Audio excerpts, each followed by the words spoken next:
Olá, está no ar por 360 Entrevista, nosso espaço semanal para debater assuntos importantes em relação aos portos internacionais, portos do Brasil e principalmente em relação ao Porto de Santos. Você já sabe, não custa lembrar, o Porto 360 Entrevista é uma realização do Grupo Tribuna em parceria com a CBN. Porto 360.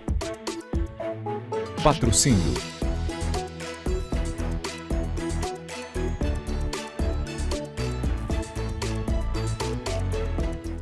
Meu convidado dessa semana é Kleber Baraldo, que é gerente de geoprocessamento e cadastro da Autoridade Portuária de Santos. Kleber, obrigado pela tua presença. Prazer enorme te ter aqui. Hoje é dia de escovar byte, né? Como a gente fala na linguagem técnica aí, para entender realmente como é que o Porto de Santos se planeja e efetivamente qual é a sua vocação.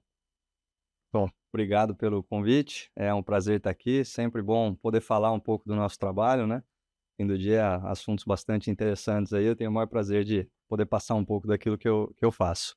Kleber, eu sempre costumo dizer, né? A gente tem excelentes especialistas dentro do Porto de Santos, principalmente dentro da autoridade portuária. Eu tive a oportunidade de gravar um programa para TV com você e quando eu te conheci, eu fiquei realmente encantado com o nível de conhecimento que você tem do nosso Porto de Santos. E ali a gente bateu um papo que se deixasse ali, abrisse um vinho, eu acho que a gente varava a Vai embora. madrugada, né? É A verdade. gente varava a madrugada batendo um papo sobre o Porto de Santos.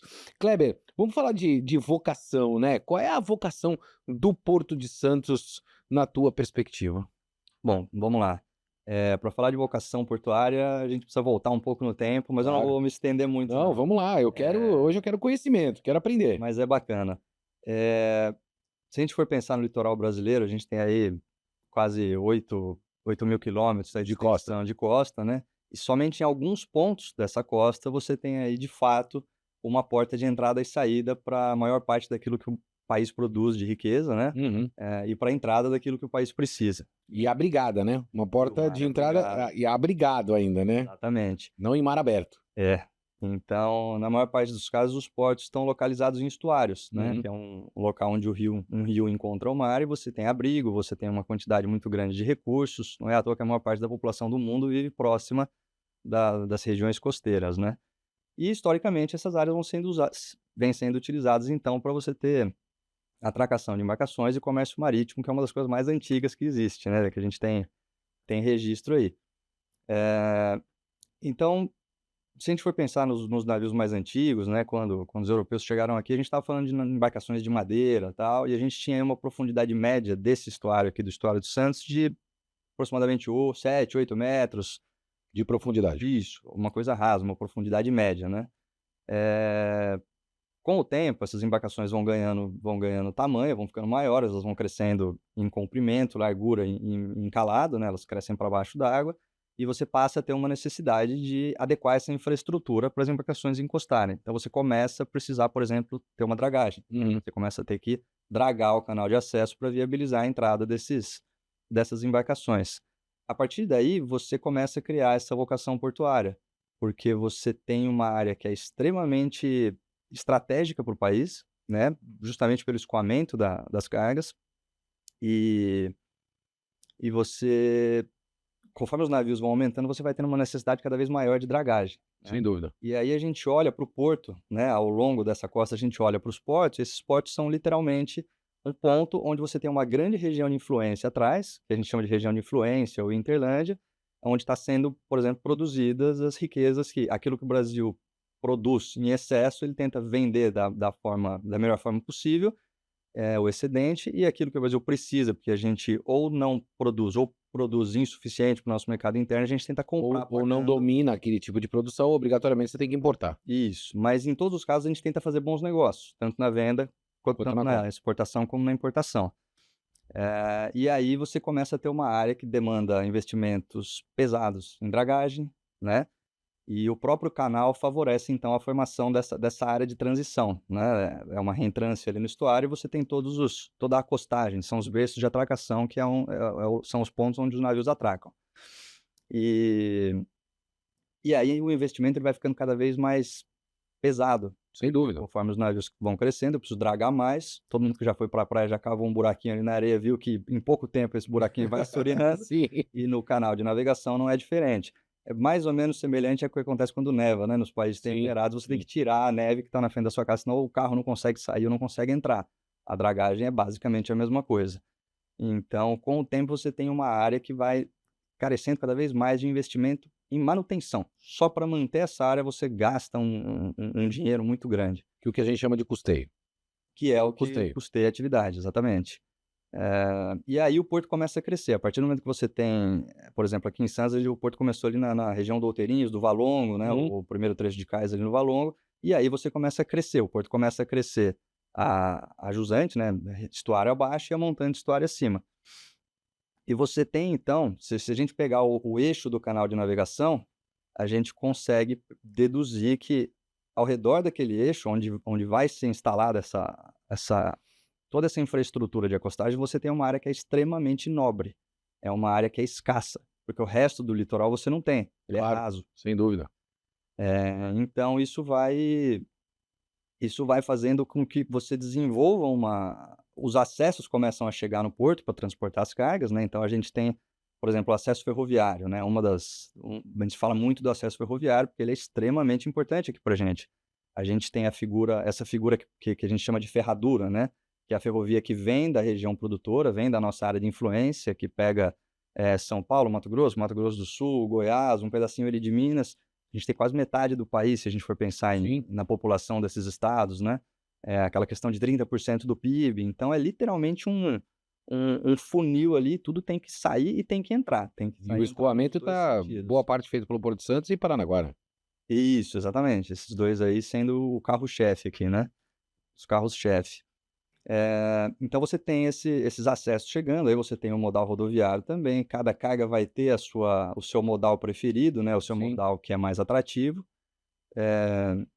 E quando a gente olha para o Porto de Santos, né, e a gente olha para a vocação do Porto de Santos, a gente inevitavelmente começa a partir para um modelo de clusterização do nosso porto. A gente percebe isso já em portos espalhados pelo mundo e a gente começa a acompanhar isso acontecendo agora no Porto de Santos. Então a gente tem ali o cluster da celulose, né, a gente tem o cluster do commodities ali do milho, do trigo, né, da soja, o que quer que seja. A gente vê os terminais de líquidos próximos uns dos outros e assim sucessivamente. E a gente percebe também a operação de containers no Porto de Santos, não clusterizado, mas distribuído aí em algumas localidades. Eu, particularmente falando, eu acho que a gente cometeu um erro lá no passado de levar principalmente esse cluster que a gente tem do commodities, né, da soja, né, do milho, do trigo, quer que seja, para o final do porto. Eu acho que isso foi um erro que a gente cometeu lá no passado, porque a gente obrigatoriamente faz com que o trem passe pela cidade inteira para chegar lá na ponta da praia. E aí a cidade acaba concorrendo com o porto inevitavelmente, né? Quando a gente fala dessa relação do porto com a cidade. Se a gente olhar para frente, para futuro, né? O que que a gente pode esperar dessa clusterização, né? Como é que a autoridade portuária está olhando para isso nesse momento, Kleber? A questão da clusterização foi uma diretriz que já vinha sendo ensaiada ali nos instrumentos de planejamento anteriores, mas que a gente deu mais divulgação na aprovação do Plano de Desenvolvimento e Zoneamento de 2020, o PDZ aprovado em 2020. O que essa clusterização traz? Clusterização é um nome bonito para Sim, agrupamento, né, sim. mas é o é Todo o mundo junto. é o termo que se Quem é usa. você? Qual é a sua carga? Ah, eu sou Exato, celulose, então você faz parte desse grupinho aqui, né, desse local. Você é exato. container, você faz parte desse local, enfim. E o que é importante a gente pensar quando a gente fala da clusterização? Se você vai começar um porto do zero, né, vamos supor, uma situação hipotética, eu vou fazer um porto num lugar onde não tem praticamente nada acontecendo ali, você tem liberdade de fazer o porto na configuração que você quer. E aí você tem a área disponível, a área que você quiser está disponível. Os terminais de container, se a gente for pegar a realidade do Brasil aqui, a gente está falando em terminais que vão receber a carga majoritariamente pelo modal rodoviário. Pelo menos Sim. essa Foi é a a nossa escolha que o Brasil realidade fez aqui. lá no passado, né. Essa é a nossa realidade aqui. Então, quando a gente fala nessa região de influência de Santos, que pega todos esses estados, na verdade, cada carga tem a sua região de influência, né. Vou dar um exemplo, suco de laranja está sendo plantado aqui em São Paulo, alguma coisa ali em norte de Minas, mas a região de influência é muito mais local. Você tem aí se a gente pudesse, se a gente traçar um ponto aqui em Santos e traçar um raio ali, como se fosse um leque, a gente vai pegar de uns 400, 500 quilômetros, onde a gente tem as plantações de laranja. Então é competitivo trazer o suco de laranja para cá em caminhões, que é o que acontece. Uhum. O suco de laranja vem em caminhão. Se você for pegar a celulose já começa lá, tá mais afastada. A gente tem aqui também na região de Lençóis Paulista, Mas bastante não é tão celulose. expressivo enquanto outras regiões. Isso, mas ela está mais focada, mas ela começa a ficar atrativa para o modal ferroviário, que é uma distância maior, o custo logístico é bem menor. A soja, você já está lá no Mato Grosso do Sul, está em Goiás, esse leque fica bem maior, então a ferrovia Ele é muito é a mais mais atrativa. vantajoso e atrativo. E a carga containerizada, a gente tem que lembrar que ela vem nos 2 sentidos, né. Até aqui a Uhum. gente falou de laranja, celulose e grãos, E né, e a soja, gente milho, café, majoritariamente está falando de exportação. exportação. E aí é muito fácil pensar nessa região de influência como se fosse uma bacia hidrográfica, assim, né, Sim. tudo que chove ali corre Para para o um porto. determinado local. Com a carga É a mesma coisa. bastante parecido, só que aí tem a questão do custo logístico também. Às vezes, se você cria uma dificuldade aqui, cria um gargalo, essa carga ela pula e vai para o porto vizinho, que é o que a gente chama de fuga de carga, que a gente não quer que aconteça. Mas o container ele acontece nos 2 sentidos, né. E o que a gente exporta em container? Muito do que a gente exporta em container ainda são produtos básicos, são commodities. A gente, exporta celulose em container, açúcar ensacado, Café. o café vai todo em container, né. Isso no sentido de exportação, geralmente são os containers menores, os A gente containers pega de 20 produto pés. acabado do mundo, né, na sua grande maioria, É. industrializado, e aí necessariamente a gente exporta o commodities para o mundo todo. Como eu particularmente falando, né, um dos maiores exportadores de café do mundo é a Alemanha, e a Alemanha não tem um pé de café, né, então a Alemanha vai, compra o café todo do Brasil, né, a $1, estou falando por exemplo aqui, né, obviamente, e ela industrializa, coloca naquela cápsula linda, E te vende né, de dourada, volta. pretinha, vermelha, É e isso vende aí. a $10 para nós, É né, isso aí. industrializado. Então é um pouco do que acontece aqui, vai ao encontro também, necessariamente da reindustrialização do Brasil e o planejamento que a gente tem, né. Mas aí já é uma guerra comercial mundial que Ah, vai fugindo um pouco aqui do nosso bate-papo entre o Maxwell e o Kleber. Mas Kleber, quando a gente olha, né, quando a gente estava falando da questão, vocacional, você pontuou a questão do plano de desenvolvimento e zoneamento que a gente acompanhou, a falta de atualização por anos atrás de anos, uhum. e ele foi atualizado mais recentemente em 2020. Eu confesso que eu particularmente achei os números, bastante, assim, otimistas, né, e, eh, quero que a gente persiga os números, que necessariamente estão lá. Mas eu francamente digo que a gente tem um problema de capacidade gigantesca dentro do Porto de Santos, né, a gente precisa aumentar a capacidade do Porto de Santos para que a gente possa necessariamente atingir aqueles números. Capacidade do quê? Capacidade estática, efetiva, os terminais hoje, principalmente de containers, operam aí em 85%, 90% de ocupação, né, o que já não é um número que o mundo pratica. O mundo Uhum. pratica algo em torno de 75% de ocupação, porque você precisa de espaço livre para movimentar a caixinha. Você não tem o espaço livre, você vai fazer mais número de movimento para buscar um container em determinado local. E aí, obrigatoriamente, esse é uma pequena preocupação, uma grande preocupação que a gente precisa ter. E falta de capacidade nos nossos acessos. Quando você vai partir para o planejamento, né, a autoridade portuária, ela olha para essas questões também que vão impactar nesse planejamento futuro? Não, sem dúvida. A ideia é justamente essa no PDZ, a autoridade portuária deixa bem clara essa questão quais são as cargas que a gente precisa, capacitar o porto, né. Uma delas, naturalmente, container. A gente teve aí terminais de containers que até então operavam, que deixaram de operar nos últimos anos, e de fato a gente fica, né, chegando ali próximo do limite da capacidade. Só fazendo gancho aqui com eu estava falando que eu acho que eu nem não consegui finalizar, né, fechar o raciocínio. A gente na importação de container, a gente traz muito produto já beneficiado, a Sim. gente traz tecnologia, brinquedo, roupa, eletrônicos e tudo mais, O teu celular que a gente usa. tudo. Tem um livro muito interessante, chama 90% de Tudo. É Opa, uma opa, autora, tá, ó, dica boa aí, hein. ela fez uma viagem a bordo de um cruzeiro, né, navio de carga e tal, e ela foi conversando com a tripulação e foi tentando entender, né. Mas é 90% de tudo, a gente está fazendo aqui, tem plástico, tem madeira, tem resina, tem tecido, roupa que a gente usa, praticamente 90% de tudo que a gente consome, não consumo de alimentos, tudo que a gente usa, em algum momento ele passa por transporte aquaviário. né?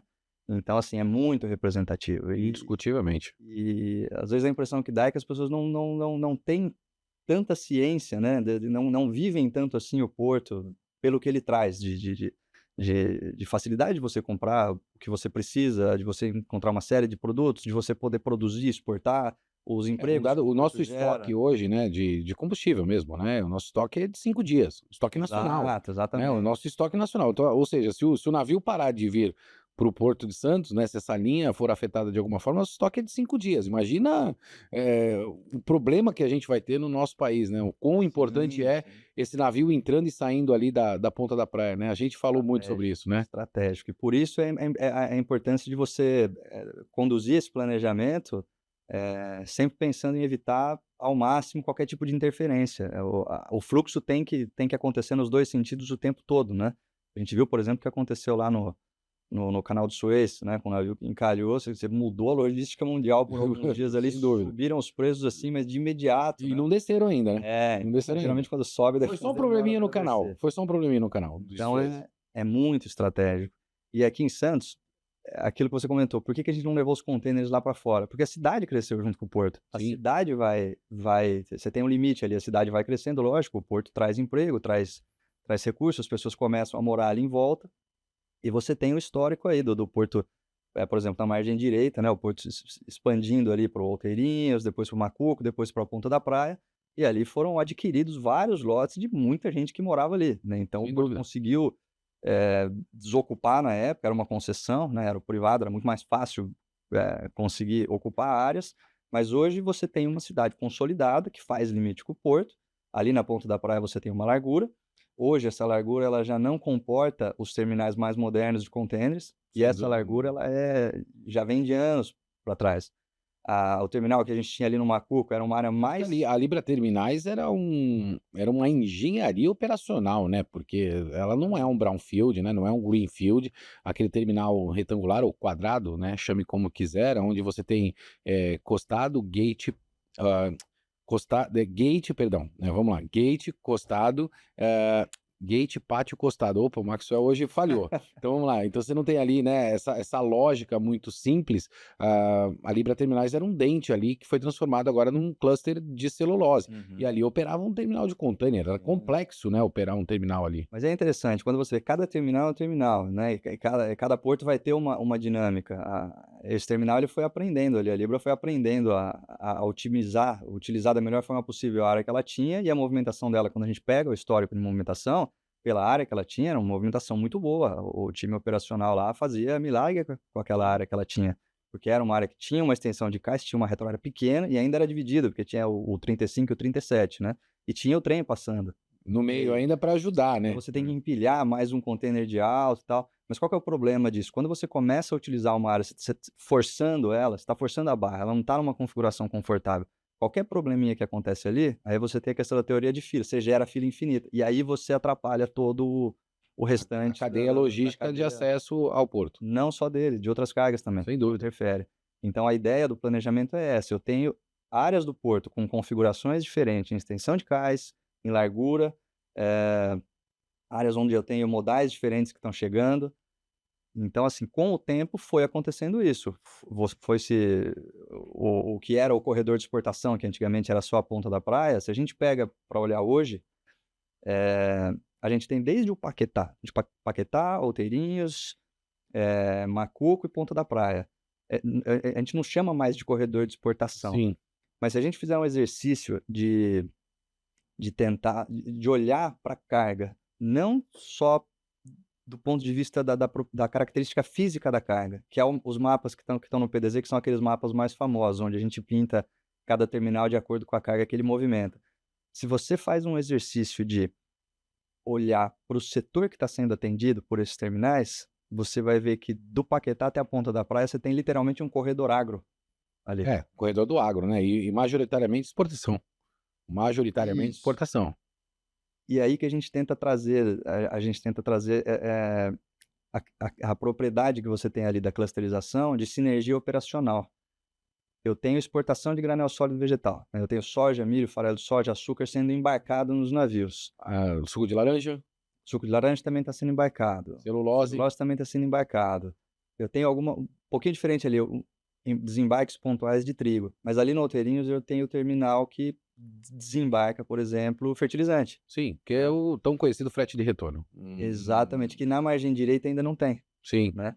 Se você parar para pensar friamente, assim, na margem esquerda a gente já tem um zoneamento desse quando a gente pensa por setor da economia que você está atendendo, a margem esquerda já tem um zoneamento bem definido. sim, Então eu tenho ali 3 terminais de granel sólido vegetal de exportação, no meio deles eu tenho um terminal de desembarque de fertilizante, esse sim está entrando na ferrovia e está voltando para as regiões produtoras, né, que é literalmente o cluster sim, agro que a gente tem ali exato. esse corredor agro da margem esquerda. Foi pensado nisso, né. Alguém Ele pensou, vai acontecendo, é, mas mas alguém pensou com alguém isso. pensou. Ali na margem esquerda você tem essa divisão, né. Logo acima você tem o terminal da Santos Brasil, você tem o TEV, que aí é um outro setor da economia, é um setor Sim. da Aí economia você vê de veículos, container, eu chamaria de carga geral de alto valor agregado. sem dúvida. E aí um pouco mais acima, aí só falando em porto organizado, tá, você tem a Ilha Barnabé, que seria o cluster que a gente chama de petroquímico, né, você Sim, tem um corredor petroquímico ali. Na margem direita, isso foi trazido com o PDZ, então você tem esse corredor agro do Paquetá até a ponta da praia, o Valongo, o PDZ destina para movimentação de passageiros, e aí independente da forma como esse terminal vai ser implantado, se seria um terminal novo, se vai ser uma transferência do terminal de passageiros atual, mas fato é, aquela faixa ali, o PDZ destina para movimentação de passageiros. Um pouco mais acima você tem o outro corredor de carga geral de alto valor agregado, que são os terminais de Sabuó e da Lamoa, que tem a BTP ali. E um pouco mais acima você tem o corredor ali petroquímico, né, sim. onde a gente movimenta químicos e combustíveis. Mas esse é isso é o que está na poligonal do porto organizado. Foi o que deu para arrumar. Então, Foi com a área que no meu você sonho de tem. consumo, se você me permitir, Kleber, eu comecei ali na ponta da praia com o terminal de cruzeiro, né, meu sonho, isso é um sonho, né, que na verdade já virou um pesadelo, porque não vai acontecer, né, mas o ideal para Santos, se alguém lá atrás tivesse olhado, pelo menos no meu entendimento, seria a gente ter ali efetivamente um terminal de cruzeiro, né, vindo um pouco mais, ali onde estão os clusters hoje, né, de celulose, tem espaço ali para a gente poder fazer um bom terminal de container, faria ali um terminal de container, talvez ele mais retangular do que quadrado, né, talvez, mas enfim, né, isso teria que ter sido pensado lá atrás, antes da Uhum. perimetral, antes da cidade ter Antes da crescido, cidade antes da avançar, cidade né. avançar, né, enfim, alguém que olhasse realmente que o Porto de Santos ia crescer, da Uhum. forma como ele cresceu. Depois eu viria efetivamente talvez com esse corredor de exportação que a gente chama hoje, né, necessariamente ali, e aí, indo realmente para a parte de líquidos, como hoje lá ele o está, né, ou talvez invertendo, né, mas enfim, seria um pouco um raciocínio diferente do que a gente tem. Mas eu acho que dentro do que era possível de se fazer, né, e da forma como o porto cresceu, principalmente com a lei de modernização dos portos, que abriu a possibilidade de vir o capital privado. E aí quando a gente fala em capital, né, o capital é voraz, não dá para ser diferente. Então Uhum. o dinheiro não aceita desaforo, então ele está vendo oportunidade, ele quer agora, para já, porque ele tem um fundo de investimento para ontem. Se eu perder a janela de investimento, esquece. Então a Libra surgiu nessa realidade, aquilo lá era um tridente, como hoje a gente tem o Ecoporto ali que tem, aqueles portainers ali que foram pouco utilizados, fruto da inviabilidade de atracação de navios, que ali a gente bem sabe, né, então a gente tem essas particularidades do Porto de Santos, e eu acho que a gente vem arrumando ou ajustando o que é possível ao longo do tempo. Kleber, para a gente poder, finalizar, né, você é inteligentíssimo e Que isso. domina Estudo um muito, pouquinho de o tudo. Porto. Eu digo isso e volto a repetir, você vai ser Obrigado. um consultor meu, quando eu tiver qualquer dúvida, aprendi muito com você, e eu preciso olhar um pouquinho para frente, né, quando a gente olhar, para o Porto de Santos, olhar para o futuro. A gente bem sabe que a gente tem uma zona secundária, gigantesca no Porto de Santos. Alguns acreditam que a gente vai continuar com essa zona secundária, outros não acreditam, e eu particularmente, eu acho que a gente precisa reinventar a zona secundária do Porto de Santos, né, não dá para continuar na matriz que a gente tinha de criação dessa zona secundária por fruto da ineficiência. Codesp tinha ineficiência em zona primária e precisava jogar esse container para algum lugar, né? A gente sabe disso. Hoje já é uma outra realidade. Você tem terminais extremamente modernos, você já não tem mais a iniciativa pública operando, você tem muita eficiência em zona primária e o foco vai ser movimentação, volume de movimentação, movimentação, movimentação, movimentação. Então, diminuir o número de tombos, né, que a gente diz, do container é o que vai fazer o Brasil ser competitivo. E precisa reinventar a zona secundária. Isso está no foco da autoridade portuária? A autoridade portuária está olhando para esse tipo de planejamento hoje para reinventar essa atividade? Porque é importante reinventar, porque a gente tem muitos empregos envolvidos ali também. Então tem um problema social relacionado a isso. A gente bem sabe que a industrialização ela correu lá para Campinas, né, para o interior. Uhum. Como é que a gente atrai esse pessoal de novo e se a autoridade portuária está olhando para isso? Então, vamos lá. Aquilo que a gente consegue planejar no PDZ, ele está restrito à área da poligonal. Sem dúvida nenhuma. Então a gente tenta fazer essa clusterização na poligonal. Se a gente olhar para a poligonal, a clusterização, da forma como eu te expliquei aqui, ela fica bem evidente. Sem dúvida. Quando a gente coloca o complexo portuário inteiro, que aí a gente está falando dos terminais de uso privado, dos TUPs, a gente está falando dos terminais retroportuários que têm contratos de passagem com a autoridade portuária, Sem dúvida. ou seja, eles escoam seus produtos utilizando a infraestrutura de acostagem pública, os berços públicos. O berço público é um exemplo, ou até os terminais privados também, né, tem uma relação com o terminal privado.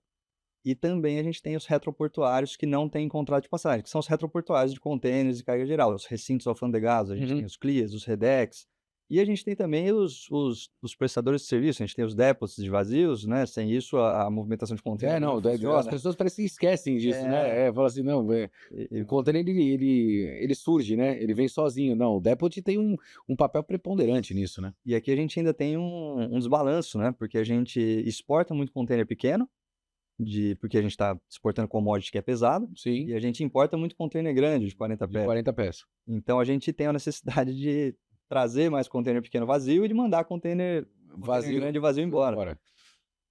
E isso cria essa necessidade de você ter essas áreas. Então nessas áreas você também tem reparo, vistoria de container, e além de tudo isso você tem os estacionamentos dos caminhões do pessoal que trabalha aqui e faz todo esse transporte pelo porto. Então você tem como se fosse uma vascularização, que ela ocorre sobretudo no modal rodoviário, e tudo isso tem que funcionar, né. Como um relógio. Porque a multa o demurrage, né, A demurrage para o container é caríssima, né, então o container é igual linha de ônibus, ele tem que chegar naquele horário, é diferente do granel sólido, por exemplo, começa a chover, você tem que fechar o porão, Fecha. porque a carga não molha, Faz os parte do navios custo. começam a esperar lá fora na barra, aí o pessoal sai, fotografa, olha a fila de navios, mas eu tenho Tá quase chovendo a 100 semana dias, eu toda. tenho quase 5 dias de chuva em Santos, é lógico, eles têm que esperar. Mas o zoneamento que a autoridade portuária define no PDZ, ele acaba induzindo o zoneamento do entorno. Então se a gente olha o mapa, e aí tem umas imagens bem legais que eu acho que é Disponibilizar? interessante colocar nessa Por apresentação, favor. que a gente mostra o zoneamento do porto organizado, depois a gente voa um pouco mais alto e mostra esse zoneamento dos terminais retroportuários, e aí pega todo mundo. E aí você vê que na margem direita você tem, por exemplo, ali na região da Lamoa, Saboó, Chico de Paula, você tem ali literalmente um cluster desses terminais retroportuários, quer dizer, Você tem um outro porto lá. você tem quase que um outro porto. Quase que outro porto. Às vezes até maior do que muitos portos que a gente conhece pelo mundo aí. Exato. Então você tem ali 4 bairros, né, São Manuel também, que você tem esse tráfego intenso de carga containerizada. E a prefeitura vai fazendo o viaduto, ela transpõe a linha férrea. Quanto mais vascularizado você consegue deixar esse ambiente, mais eficientemente a carga sai do terminal portuário e vai para lá. Porque lá, na verdade, você dá o tomo na carga, você coloca ela no terminal portuário, depois você joga ela para o retroportuário, ou para abrir o container, ou você manda o container para São Paulo e abre ele lá. As cargas de exportação, elas vêm praticamente quase tudo para Santos para ser estufada dentro do container aqui, ela é colocada no container Sim. aqui, afinal de contas a gente está falando de uma caixa de aço, né, de 2 toneladas, pagar diesel para transportar isso aí, Verdade. você traz aqui e unitiza tudo isso. E é um ambiente super competitivo, mas a gente precisa disso. Dentro do planejamento do PDZ, a gente tem algumas áreas que a gente disponibiliza para terminal retroportuário. Aí olhando essa vocação, né, que a gente estava falando lá no No começo, que é tudo aquilo que está próximo da água, a gente entende que tem a vocação portuária, que é para colocar, embarcar ou desembarcar a carga do navio, Agilidade, produtividade e eficiência. e aquilo que está para fora da linha férrea, para fora do eixo principal da linha férrea, tem tudo o que precisa para ter a vocação retroportuária. né? E para isso você tem um viaduto. Planejamento, armazenamento, distribuição, logística, é o que realmente Então, tem que ser, né? Como a gente aprendeu em outros portos que são é complexo, mas eficientes. É muito complexo, interessante. é fascinante, é apaixonante, é o Porto de Santos. Concordo. Kleber, obrigado pela tua presença aqui, cara. Que aula, Eu que que agradeço. aula. Espero que você volte em outras oportunidades para que a gente possa sempre fazer esse Fico à bate-papo disposição. de altíssimo nível. Obrigado pela tua presença. Obrigado. Eu vou ficando por aqui, como você bem sabe, ó, sempre movimentando muito mais que informação. Forte abraço, até semana que vem. Porto 360. Patrocínio